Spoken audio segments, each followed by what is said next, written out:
കാസർഗോഡ് കളക്ടറേറ്റിലെ senior clerk A ആശാലതയുടെ മരണത്തിൽ സമഗ്രമായ അന്വേഷണത്തിന് ഉത്തരവിട്ട് ജില്ലാ കളക്ടർ. സംഭവത്തിൽ അന്വേഷണം നടത്തി അടിയന്തരമായി റിപ്പോർട്ട് സമർപ്പിക്കാൻ എഡിഎമ്മിന് കളക്ടർ അർജുൻ പാണ്ഡ്യൻ നിർദ്ദേശം നൽകി. മാനസിക സമ്മർദ്ദമാണ് ആത്മഹത്യക്ക് കാരണമെന്നാണ് പ്രാഥമിക നിഗമനം. മരണത്തിൽ കുറ്റക്കാരായി ആരെയെങ്കിലും കണ്ടെത്തിയാൽ കർശന നടപടിയുണ്ടാകുമെന്ന് ജില്ലാ കളക്ടർ വ്യക്തമാക്കി. 40 വർഷമായി നിങ്ങളുടെ ജീവിതത്തിന്റെ പുതുതാളം. Bindu jewellery. It's a promise of lifetime. കഴിഞ്ഞ വെള്ളിയാഴ്ചയാണ് കാസർഗോഡ് കളക്ടറേറ്റിലെ സീനിയർ ക്ലർക്കായ എ ആശാലത ഐസ്ക്രീമിൽ എലിവിഷം കലർത്തി കഴിച്ച് ജീവനൊടുക്കാൻ ശ്രമിച്ചത്.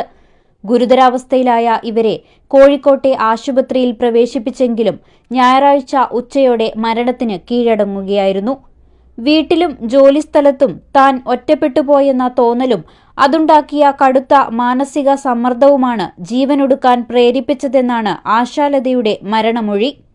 ആർക്കെതിരെയും പരാതിയില്ലെന്നും സ്വന്തം ഇഷ്ടപ്രകാരമാണ് മരിക്കാൻ തീരുമാനിച്ചതെന്നും ഓഗസ്റ്റ് 7-ന് ചെങ്കളയിലെ ആശുപത്രിയിൽ വെച്ച് ഇവർ വിദ്യാനഗർ പോലീസിന് മൊഴി നൽകിയിരുന്നു.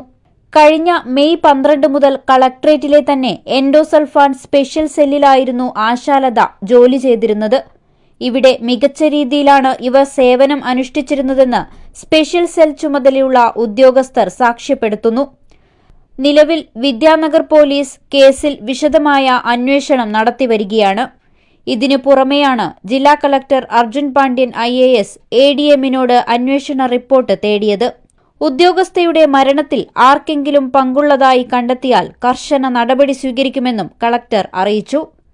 News 14 live, Kasaragod.